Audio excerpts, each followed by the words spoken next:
We love being able to go to the different high school, colleges, middle schools to live broadcast sporting events around the area. Georgia Alabama Sports Live appreciates all the fan support, but without a presenting sponsor like Glenn Smith Chevrolet and GMC and Opelika, none of this would be possible. So we want to say thank you so much. Go to glennsmith.com. That is right, glennsmith.com. See all the inventory and see why people always say, get ready to smile. Thanks, everyone, and thank you to Glenn Smith Chevrolet and GMC for being our presenting sponsor.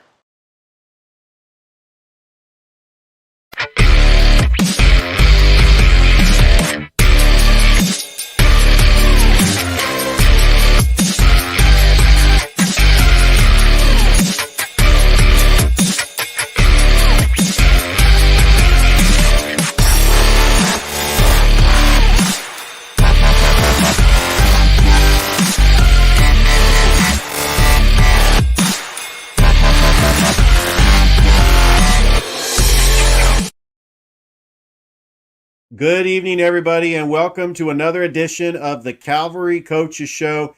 Every Monday night around 7:30, I will interview a different Calvary Christian coach.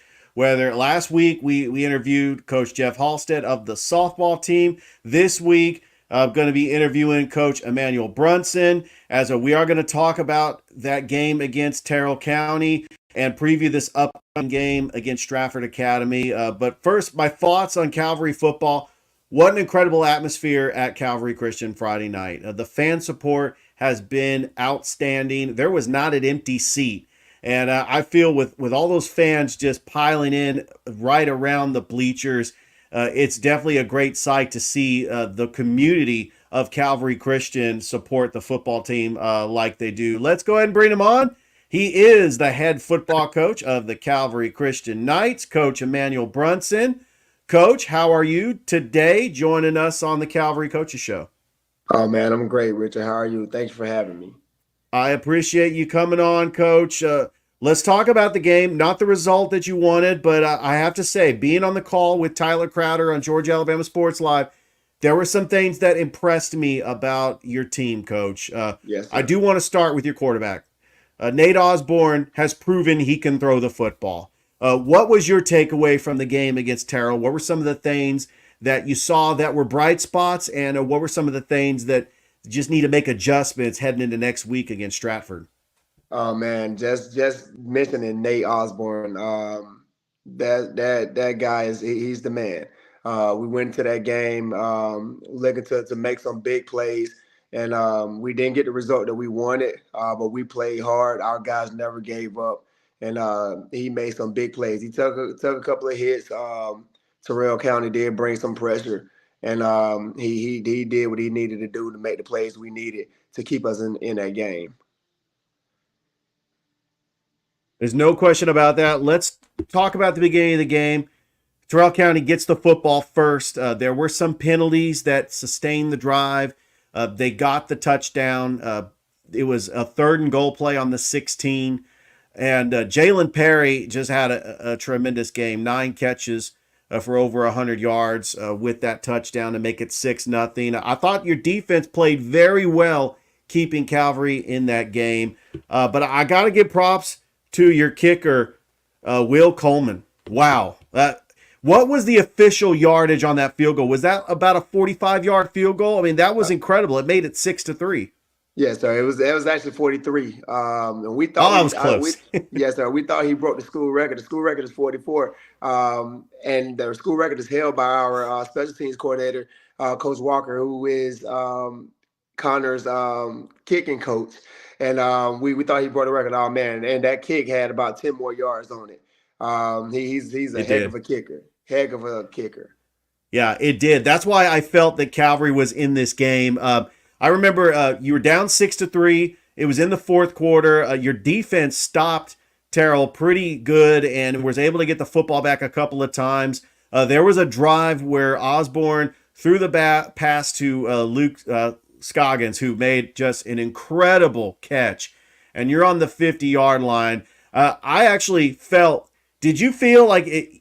You were. I know you're trying to go for the win, right, but that because of your kicker's strength in his leg, that it wouldn't, if you're able to get in the field goal range, you could tie this thing at 6. Right. I mean, what was going through your mind as far as the play call when you had the ball several times to try to score? To be honest, and it's funny that you brought that up. Once we got the ball back with a minute 30 left in the game, the 2 timeouts I called to stop the clock, and then we ended up getting the ball back. I told my OC, Coach Greg, Coach Willard, hey, Coach, hey, I know we got a long way to go, but if you can just get us to, inside the 40, we going to kick it. We got any time left. We really believe that Connor, we've seen him kick 55, 56 yards field goals. So we really do believe that we got a chance if he gets that shot. And of course, it didn't turn out the way we wanted it. But going into that last minute 30 seconds with us having the ball, we knew we had a shot as long as Connor is on the field. That's right, Connor Coleman. I kept calling him Will Coleman for some reason. But yeah, Connor Coleman. I knew a Will Coleman somewhere. Yeah, it was just an incredible game, Coach. Several players that really stood out. Of course, Luke Scoggins. But I just want to say, and we didn't mention his name on the broadcast because he wasn't on the roster. But talk about Caleb Lewis. I mean, he made a tremendous impact as well. I mean, this guy's only a sophomore. Yes, but there was a play where Osborne almost had him for possibly a touchdown. He beat his defender on the play. That was when you had the ball back with about a minute 30 left to go. But just talk about Caleb Lewis and what does he add to this team?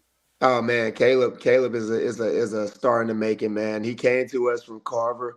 Like I said, he is a sophomore. He plays DB, he plays receiver, and he came to us and told me, Coach, hey, I wanna come in and just make a difference. I just want to get a chance. And he's came in, put in the work, and he's done just that. In the scrimmage game that we had against Windsor, he had a couple of big plays at receiver, and he had a big hit at DB against Windsor on their running back. I think put him out of the game for that series. So he's a big hitter. He don't look big, but he packs a big punch, and he's a deep threat. And we just happened to miss him on that one play. But it would have. We really do feel it would have went to the house.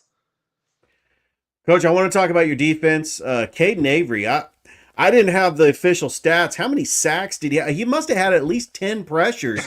I mean, first of all, I do believe in that first half when he got the quarterback Carter on that blind side. I thought it was a fumble. We were looking at the replay. We thought that was a fumble. That would have been a huge shift of momentum because Calvary would have got the ball. You're playing with house money. You get the ball back, and you know you're going to get the ball back to start the second half.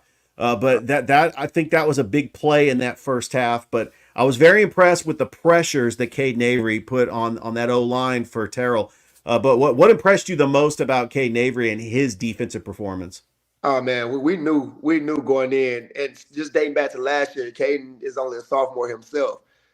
We knew that Caden is a heck of a player, heck of an athlete. He has one motor, and that's just go. So we tell Caden, hey, get after the quarterback. And once Caden pinned his ears back and go, he's gonna do that. And that play you're talking about, yeah, we all thought it was a fumble. Till this day, I still think it should have been a fumble. We should have got the ball back. But what Coach Tony have done with that defense, and by far in my eyes, as of right now, probably one of the best defenses in the state. They put on a show. Of course, they was on the field for a long time in the first quarter because we made some mistakes in the special teams, but they held their own. And going into the fourth quarter down 6-3, and Terrell had multiple chances to score, and multiple chances they went 3 and out. Multiple times they went 3 and out, and we just couldn't. On special teams, we just couldn't make the play. Our defense played well. You got guys like Darnell Hamilton, who had 13 tackles, 3 tackles for loss, who played, D tackle for us last season in D end. And now he's playing middle linebacker, and he's playing it at a high level. Hayden Hutchinson, who also tied Darnell with tackles with 13. And, Joshua Jackson, our strong safety, who had 8 tackles, a pass breakup. And you can't forget that guy Silas Johnson out there on that island. Silas is a heck of a DB, and again another sophomore. He had I think 6 tackles, a pass breakup, and a tackle for loss. That defense just played lights out, and they kept us in the game. I thought the defense did a very good job on their running back Montarius Lee. He only had 75 yards. Jalen Perry was just the player of the game. I mean, 103 yards, the touchdown reception, and the pick six.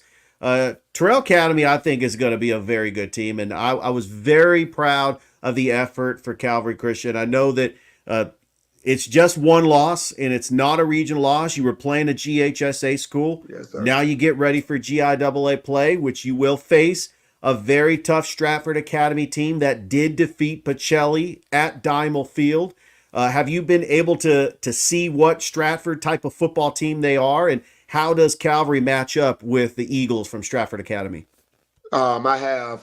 Stratford is a really good football team, and as you mentioned, they went in and played Pacelli and beat Pacelli at Pacelli, and Stratford is going to be really tough.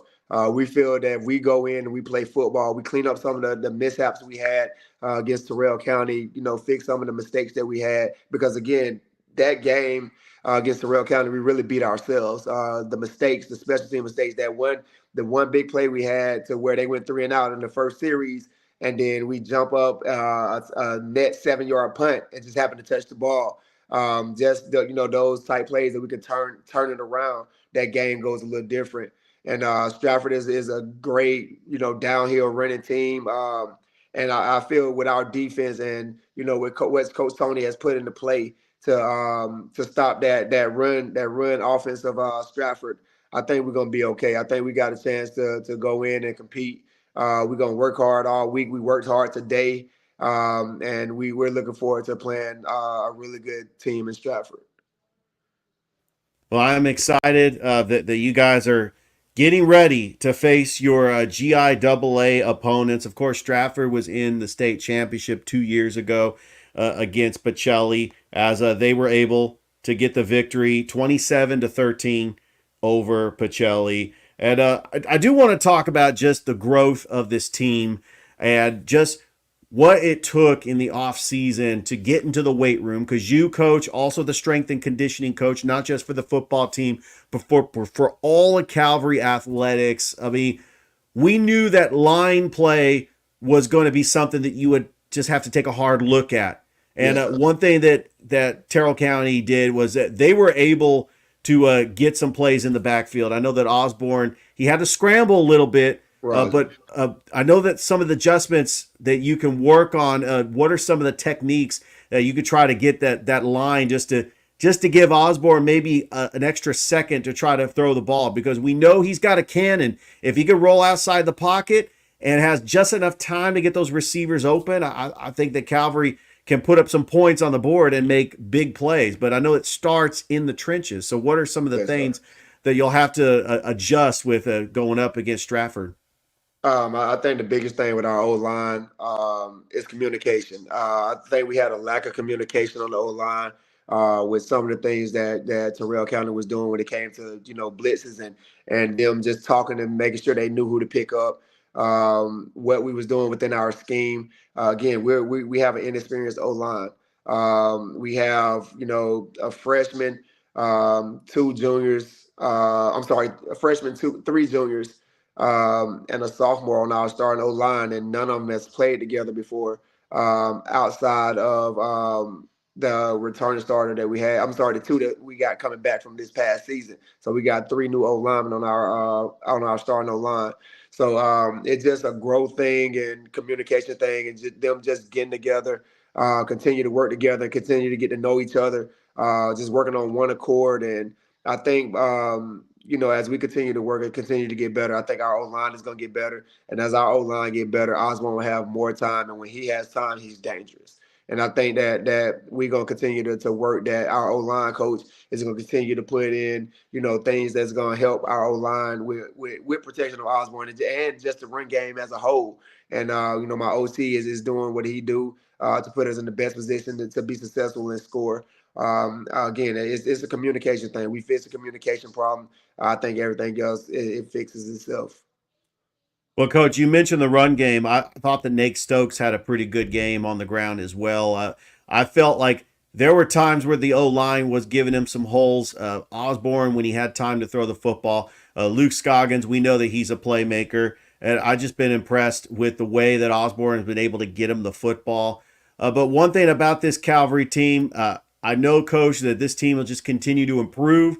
And the factor is that this was a GHSA school. You haven't played anybody in the region yet. So everything is in front of you, Coach, to not only make the playoffs, but to make some noise in the GIAA. And I honestly feel this way from calling the game with Tyler Crowder up in the press box. I felt like this Calvary team could play with just about anybody, and I wish you nothing but the best of luck against Stratford Academy, and we can't wait to see you back at home against Flint River Academy on the 12th of September. I appreciate it, Richard, and yeah, we really do believe we can play with anybody. Terrell County showed that again. It didn't turn out the way we wanted to turn out, but it showed that we're gonna step on the field. We're gonna play to that last buzzer goes off. And we're looking forward to the rest of the season. Looking forward to the games against the GIA teams, and just going in to state that hey, we're here. We're here to compete, and you will see Calvary football for the next few years. Well, I appreciate you, Coach. Thank you for joining the Calvary Coaches Show, and looking forward to having you back on. I appreciate it, Richard. Thank you for having me. All right, that is the Calvary Christian head football coach, Emmanuel Brunson, as the Calvary Knights get ready to take on Stratford Academy this Friday in Macon. It is their GIAA debut. They are 0-1 on the season, and they're hoping to get a big win, and we are rooting for the Calvary Christian Knights. All right, that's it. That's our show. Stay tuned for next week, where I will interview a Calvary coach, and we will talk about the season and everything that's going on in Calvary athletics. Have a great night, everybody, and we'll see you next time.